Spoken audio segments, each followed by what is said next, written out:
आशा शहर की एक अमीर औरत थी जिसने कई सारी गाय पाली हुई थी। परंतु आशा इतनी कंजूस थी कि वो अपनी गायों की देखभाल के लिए नौकर नहीं रखना चाहती थी। ऐसे ही एक दिन आशा अपने दोनों बेटे रमेश और गोपाल से कहती है, अरे बेटा, गाय भैंस पालना हर किसी की बस की बात नहीं होती और मैंने इन गाय भैंस को पाल कर ही तुम दोनों की परवरिश की है, तुम्हें इतना पढ़ाया लिखाया और आज तक मुझे कभी शर्म महसूस नहीं हुई गाय और भैंस को पालने में। फिर तुम क्यों शर्माते हो गाय भैंस को पालने में? माँ, हमें शर्म नहीं आती है कहने में कि हमारी माँ गाय भैंस पालती है, पर आप हमसे गाय भैंस को चारा खिलाने को कहती हो, उनका गोबर साफ करने को कहती हो, नहलाने को और दूध निकालने को भी कहती हो। माँ, तुम्हारे बेटे बड़े हो गए, नौकरी करते हैं, अब हमारे पास इतना समय नहीं है कि हम गाय भैंस की देखभाल करते रहें।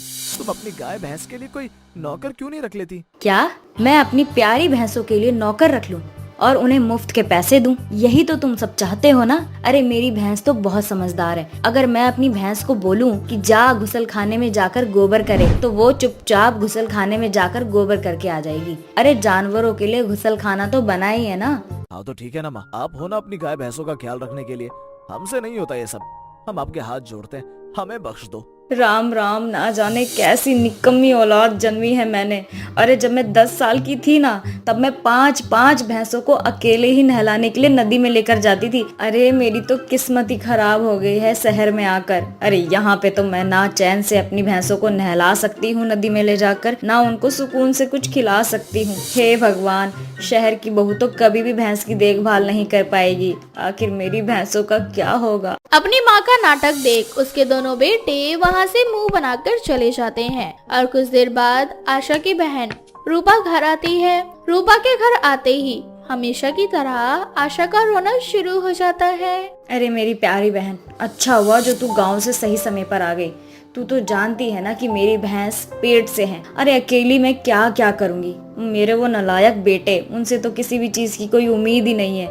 अरे अगर मैं गांव में होती ना तो मुझे ना अपनी भैंसों के लिए चिंता करने की जरूरत नहीं होती। अगर ये मेरे बेटे भी मेरे साथ गांव में रहते तो ये क्या, इनके बाप भी भैंसों की देखभाल करते। वो सब तो ठीक है बाजी जी, पर जब भी हम तुमसे मिलने आते हैं हमारे सामने तुम रोने काहे लगती हो अपनी भैंसन के लिए? तुम नौकर काहे नहीं रख लेती? आखिर तुम्हारे पास पैसा को कोनो कमी है का? तू भी ना मेरे बेटों की तरह ही बातें करने लग गई है। अरे मुझे नौकरों पे विश्वास नहीं है और शहर की बहू वो तो कभी भी गाय भैंस की देखभाल करना चाहेंगी ही नहीं। इसलिए मैं ना अपने बेटों की शादी करवाना नहीं चाहती। अरे दीदी, हम जितना सोचे थे तुम तो उससे भी ज्यादा बुर्बक निकली। अरे दीदी, गांव की छोरी से ही शादी कर दो ना अपने बेटवा की। एक तीर से दो ही निशाना होगा। तुम्हारा गांव की बहू भी तुम्हें मिल जाएगी और फ्री की नौकरानी भी। जानत हो ना गांव की छोरी भैंसन का कितना अच्छे से ख्याल रखत है। सही कहा रूपा तूने, ये बात मेरे दिमाग में क्यों नहीं आई? इस बार ना तेरे साथ गांव जाऊंगी और अपने बेटों के लिए ना ऐसी बहू ढूंढ कर लाऊंगी जो गाय भैंस को ले जाकर नदी में नहला कर लाए। अब क्या था, अब आशा अपने दोनों बेटों की शादी करने के लिए पीछे पड़ जाती है और जबरदस्ती उनसे हाँ करवा लेती है। बहुत जल्द आशा अपनी बहन रूपा के साथ गांव जाती है और गांव में चक्कर लगाने लगती है। रूपा, तूने तो कहा था कि गांव की लड़कियां गाय भैंस की देखभाल अच्छे से करती हैं, पर यहाँ तो मुझे एक भी लड़की नजर नहीं आ रही जो अपनी भैंसों के साथ घूम रही हो। अरे जी, अब गांव की लड़कियां भी मॉडर्न हो रही हैं। अगर तुम्हें संस्कारी बहू चाहिए तो सुबह 6 बजे निकलना घर से और नदी पर जाकर देखना। अब रूपा के कहने पर आशा अगले दिन सुबह के 6 बजे रूपा के साथ नदी पर जाती है, जहां वो देखती है कि अनीता और कविता नाम की 2 लड़कियां अपने साथ 2-2 भैंसों को नदी पर ले जा रही है और उन्हें अपने हाथों से रगड़ रगड़ कर नहला रही है। साथ ही साथ वो अपनी भैंसों का बहुत अच्छे से ख्याल रख रही है। उन दोनों बहनों को देखते ही आशा को वो दोनों लड़कियां पसंद आ जाती है और आशा रूपा से कहती है, रूपा, तूने बिल्कुल सही कहा था। अरे मुझे ना वो दोनों लड़कियां बहुत सुंदर और संस्कारी लगी। मैं चाहती हूँ कि वही दोनों मेरे घर की बहू बने। उन दोनों को देखकर लगता भी है कि दोनों बहुत समझदार हैं। जी, तुम तो बड़ी होशियार निकली। नजरों से ही पहचान गई कौन लड़की कितनी समझदार है। उन दोनों लड़कियों को मैं बहुत अच्छे से जानत हूँ। अब तुम्हारा काम चुटकियन में हो जाएगा। अब रूपा आशा के कहने पर अनीता और कविता के माता पिता से रमेश और गोपाल के रिश्ते की बात करती है, क्योंकि आशा अच्छे घर से थी और शहर में रहती थी। इसलिए अनीता और कविता के माता पिता भी इस रिश्ते के लिए तुरंत हाँ कर देते हैं और बहुत जल्द आशा अपने दोनों बेटों की शादी अनीता और कविता से करवा देती है।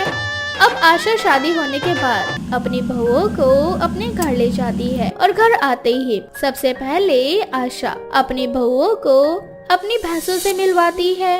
अनीता बहू और कविता बहू, तुम्हारी भैंसें तो गांव में ही रह गई, इसीलिए तुम्हारे लिए यहाँ पर भी भैंस है। अब इनकी ही देखभाल करना है तुम्हें।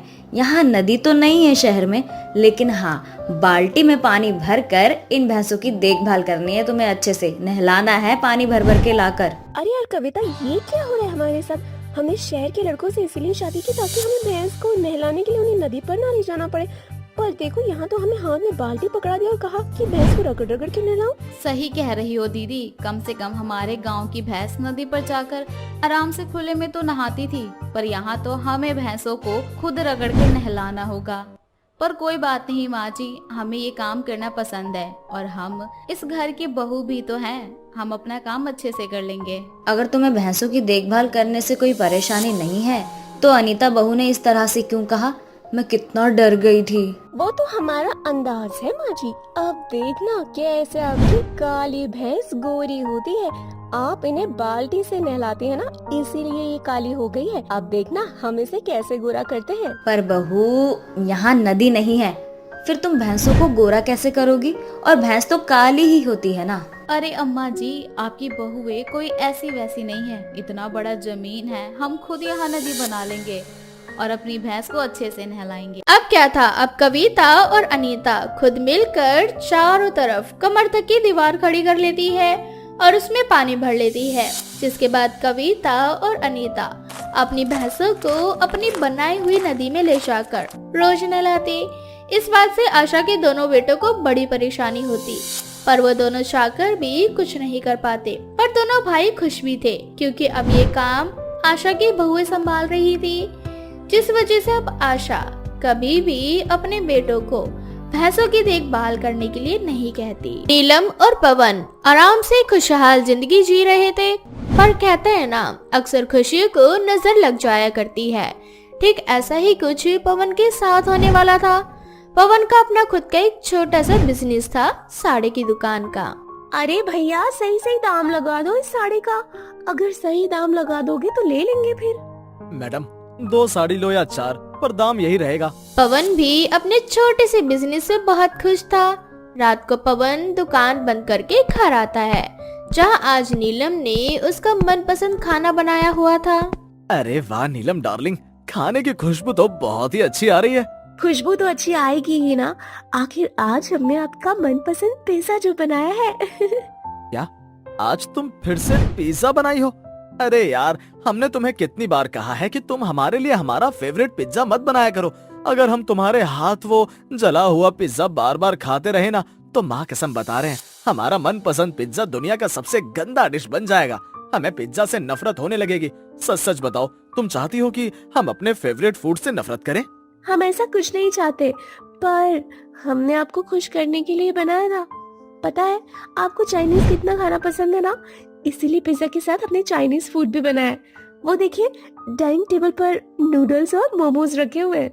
खाना देखकर पवन अपने सर पर हाथ रखकर बैठ जाता है। आखिर बैठता भी क्यों नहीं, सारा खाना जला हुआ जो था। नीलम को चाइनीज फूड नहीं आता था, पर क्योंकि पवन को चाइनीज खाना बहुत पसंद था, इसलिए नीलम हर दिन यही कोशिश करती कि वो अपने हाथों का चाइनीज खाना पवन को खिला सके। खाना खाकर पवन और नीलम आराम से सो ही रहे होते हैं कि तभी पवन के पास फोन आता है। अरे भाई, इतनी रात को कौन है जो हमारी नींद खराब कर रहा है? भाई साहब, आपकी दुकान में भयंकर आग लग गई है। दुकान का सारा माल जलकर राख हो चुका है। अब जैसे ही पवन को पता चलता है कि उसकी दुकान जलकर राख हो चुकी है, वो दौड़ता हुआ दुकान पर जाता है, जहां नीलम और पवन देखते हैं कि दुकान सच में जल चुकी है। ये देखकर पवन के ऊपर मानो दुखों का पहाड़ टूट पड़ता है। रातों रात एक झटके में पवन से उसकी सारी खुशियाँ और दुकान सब चला जाता है। नीलम, अब हम क्या करेंगे? हम तुम्हें और घर को कैसे चलाएंगे? हमारी तो दुकान ही नहीं रही। हमारे कितने सपने थे, हमने सोचा था कि अपनी साड़ी की दुकान में कुछ महीनों बाद हम ऐसे कपड़े रखेंगे जैसे चाइना में पहने जाते हैं, और जब चाइनीज लोग हमारी दुकान में आते और अपने देश के कपड़े देखते तो सोचो हमारी कितनी कमाई होती, पर सब धरा का धरा ही रह गया। पवन जी आप हिम्मत मत हारिए, सब ठीक हो जाएगा। मेरे भैया चाइना जाने के लिए वीजा लगवा रहे हैं, आप कहें तो आपके लिए भी उनसे बात कर ले। नीलम का भाई रवि बहुत जल्द चाइना जा रहा था काम करने के लिए, क्योंकि अब पवन के पास काम करने का कोई दूसरा साधन नहीं था।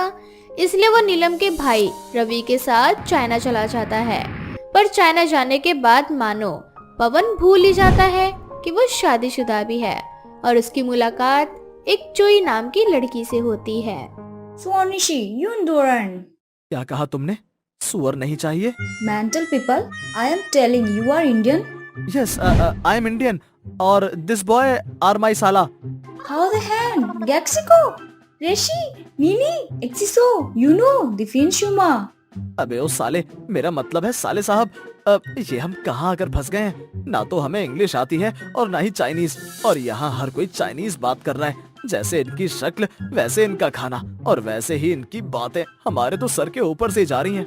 जीजा जी ऐसे ही कुछ हाल हमारा भी है, पर हम यहाँ से खाली हाथ वापस तो नहीं जा सकते। हम यहाँ कमाई करने के लिए आए हैं तो कमाई करके ही जाएंगे, नहीं तो मेरी दादी और आपकी माँ आपको इतना मारेगी कि आप खुद को शीशे में नहीं पहचान पाएंगे। मेरा नाम चुई है। मैंने अभी तुम्हारी बातों को ट्रांसलेट किया और वहीं से मैं देखता और हिंदी बोलता। क्या तुम लोगों को मेरे घर में रहने का? हाँ, क्यों नहीं, बिल्कुल रहने का। रहने के लिए ही तो सर पर छत ढूंढ रहे हैं, और आप जैसी चुई मिल गई तो हमारी ओई हो गई। अब क्या था, अब पवन अपने साले रवि के साथ चुई के घर में रहने लगता है। पर कुछ ही दिनों बाद रवि का ट्रांसफर चाइना के दूसरे शहर में हो जाता है, जिस वजह से पवन और रवि एक दूसरे से दूर हो जाते हैं।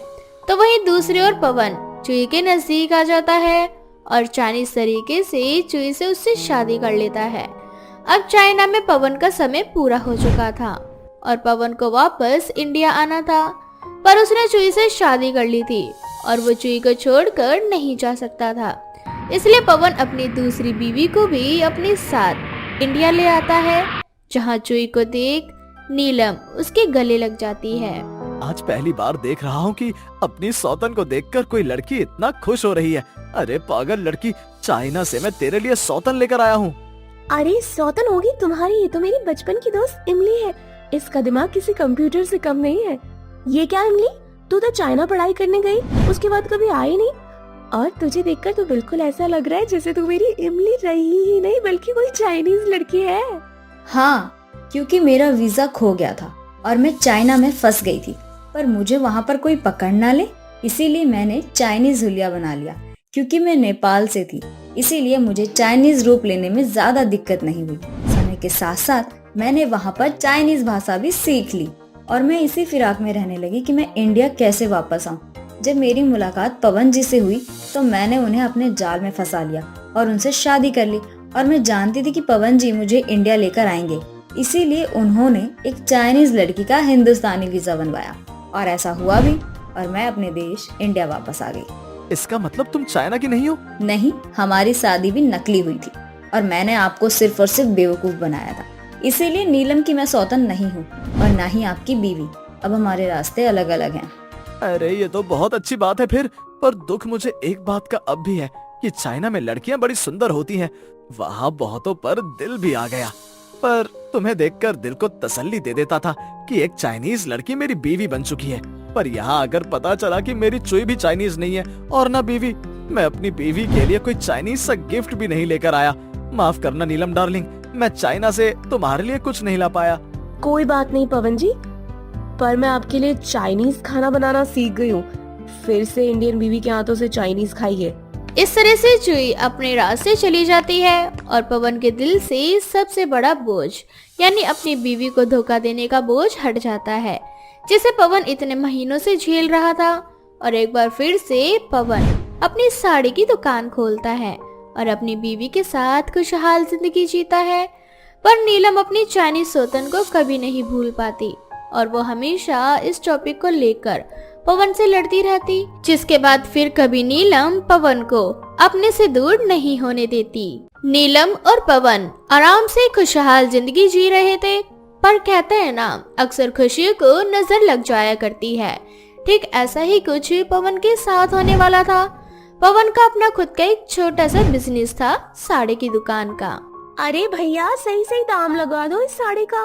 अगर सही दाम लगा दोगे तो ले लेंगे फिर। मैडम 2 साड़ी लो या 4, पर दाम यही रहेगा। पवन भी अपने छोटे से बिजनेस से बहुत खुश था। रात को पवन दुकान बंद करके घर आता है, जहां आज नीलम ने उसका मनपसंद खाना बनाया हुआ था। प्रिया एक अच्छे घर से थी।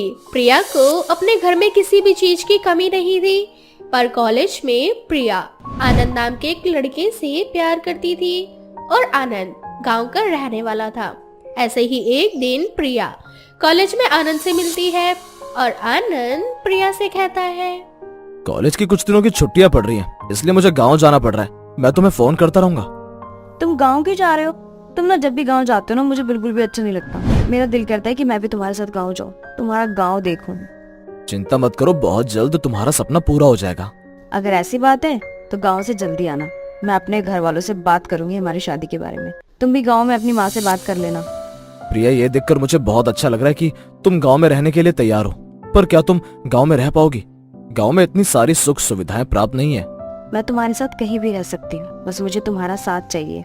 प्रिया ने अपना पूरा मन बना लिया था कि वो आनंद से शादी करके गांव में रहेगी। अब आनंद गांव चला जाता है और देखते ही देखते कुछ दिन बीत जाते हैं और बहुत जल्द आनंद गांव से शहर वापस आता है और प्रिया के घर वालों से बात करता है। प्रिया के घर वाले भी इस रिश्ते के लिए राजी हो जाते हैं, क्योंकि वो लोग प्रिया की खुशी चाहते थे। बहुत जल्द देखते ही देखते प्रिया और आनंद की शादी हो जाती है। शादी के बाद प्रिया अपने ससुराल गांव में जाती है, जहां वो देखती है कि उसका ससुराल काफी गरीब है। उनका छोटा सा घर है और उस घर में भी सिर्फ 2 कमरे। पहले तो प्रिया परेशान हो जाती है, पर खुद को फिर दिलासा देती है। प्रिया शांत हो जा, घबरा मत, समय सब कुछ सिखा देता है। क्या हुआ अगर तेरे ससुराल वाले गरीब हैं? तू भी तो समय के साथ साथ सब कुछ सीख जाएगी ना। माफ करना, मैंने तुम्हें बताया नहीं कि हम इतने ज्यादा गरीब हैं। मुझे डर था अगर मैं तुम्हें अपनी गरीबी के बारे में बता देता तो शायद तुम मुझे छोड़ देती या तुम्हारा प्यार कम हो जाता। आनंद, मेरा प्यार तुम्हारे लिए कभी कम नहीं हो सकता, क्योंकि मैं तुम्हें दिल से प्यार करती हूँ, दौलत से नहीं। प्रिया सिर्फ प्यार के लिए हंसते हंसते सारी परेशानियों का सामना करने के लिए तैयार हो जाती है। अब अगली सुबह शौचालय जाना था। प्रिया घर में शौचालय देखने लगती है, पर उसे पूरे घर में कहीं शौचालय नजर नहीं आता। जिसके बाद प्रिया सुबह के 5 बजे अपने पति को उठाती है। आनंद, जल्दी उठो और मुझे बताओ कि तुम्हारे घर में शौचालय कहाँ है। मुझे शौच पे जाना है, बहुत जोर से लगी है। शौच करने के लिए तो तुम्हें खेत जाना पड़ेगा, क्योंकि हमारे घर में शौचालय नहीं है और माँ को भी आपत्ति है। इसलिए मैंने भी कभी शौचालय बनवाने के बारे में नहीं सोचा। अगर माँ के सामने शौचालय की बात की तो माँ खामखा अपनी राम कथा सुनाना शुरू कर देगी। क्या? शौच करने के लिए मुझे खेत में जाना पड़ेगा? आनंद, ये कैसी बातें कर रहे हो तुम? मैं गाँव में पहली बार आई हूँ, तुम्हें मेरे बारे में सोचना चाहिए था। अगर मैं तुम्हारे साथ इतना ज्यादा एडजस्टमेंट कर रही हूँ तो तुम मेरे लिए एक शौचालय नहीं बनवा सकते? अपनी माँ से बात करो इस बारे में। अरे प्रिया, तुम इतनी परेशान क्यों हो रही हो? माँ के साथ खेत चली जाओ ना। वैसे भी कुछ समय बाद माँ तुम्हें आकर आवाज देने वाली है। अब मुझे सोने दो। तुम इतने आराम से कैसे सो सकते हो? तुमने मुझसे शौचालय वाली बात क्यों छुपाई? बेचारी प्रिया को जब पता चलता है कि उसके ससुराल में शौचालय नहीं है, मानो उसके पैरों तले जमीन खिसक जाती है। पर प्रिया कर भी क्या सकती थी। कुछ देर बाद उसकी सास आती है और वो अपनी सास के साथ खेत चली जाती है। इसी तरह से प्रिया सुबह उठकर अपनी सास के साथ खेत जाती। एक दिन प्रिया रात में सो रही होती है, तभी उसके पेट में दर्द होता है और वो रात के 2 बजे आनंद को उठाती है। प्रिया, तुम्हें रात के 2 बजे शौचालय जाना है? अब सुबह तुम गई नहीं थी क्या हल्की होने के लिए? ज्यादा नाटक मत करो, तुम मेरे पति हो, तुम्हें ही झेलना होगा ये सब। और अगर तुमने सच में मुझे पहले बता दिया होता ना कि तुम्हारे घर में शौचालय नहीं है, तो मैं यहाँ कभी नहीं आती। प्रिया की नाराजगी देखकर आनंद कुछ नहीं कहता और उसके साथ खेत जाता है। अब इसी तरह से कुछ दिन बीत जाते हैं और रोज प्रिया रात में आनंद को उठाकर खेत जाती। पर एक दिन प्रिया की दोस्त नीलम का फोन आता है और प्रिया उसे अपनी सारी समस्याओं के बारे में बताती है, जिस पर नीलम उससे कहती है, इसीलिए मुझे गांव नहीं पसंद। खैर, अब तू गांव में है तो कर भी क्या सकती है। मेरी बात मान तो तू एक टेंट शौचालय मंगवा ले। आजकल शौचालय टेंट आता है, जब तेरा दिल करे तो स्टैंड खोल और उसमें शौच कर दे, और शौच के बाद उसे पहले की तरह बंद करके कहीं छुपा के रख दे। ऐसे ना तेरा काम हो जाएगा और किसी को कुछ पता भी नहीं चलेगा। अब जैसे ही प्रिया को टेंट शौचालय के बारे में पता चलता है, वो बिना कोई देरी करे शौचालय टेंट ऑर्डर कर लेती है और अपनी सास से छुपकर रात में शौचालय टेंट का इस्तेमाल करती है। सही कह रही थी नीलम, ये टेंट शौचालय तो बहुत अच्छा है, कहीं भी आने जाने में सही है। मैं तो आराम से घर में छिपके इसमें शौच कर सकती हूँ। अब इसी तरह से कुछ समय बीत जाते हैं और प्रिया उसी टेंट का यूज करती है। एक दिन अचानक से प्रिया की सास को लूज मोशन लग जाते हैं और लूज मोशन होने की वजह से प्रिया की सास की साड़ी खराब हो जाती है। अपनी सास को इतना तकलीफ में देखकर प्रिया अपना शौचालय टेंट बाहर निकालती है और अपनी सास को उसे इस्तेमाल करने के लिए कहती है, माँ जी, आपकी तबीयत बहुत खराब हो चुकी है और जब तक डॉक्टर नहीं आते तब तक आप इस टेंट शौचालय का यूज कर लो। मैंने आपसे एक बात छुपाई, इस घर में टेंट शौचालय है। बहू, घर में शौचालय करके तूने मेरे घर को अपवित्र कर दिया और अब तू मुझे वही करने को कह रही है।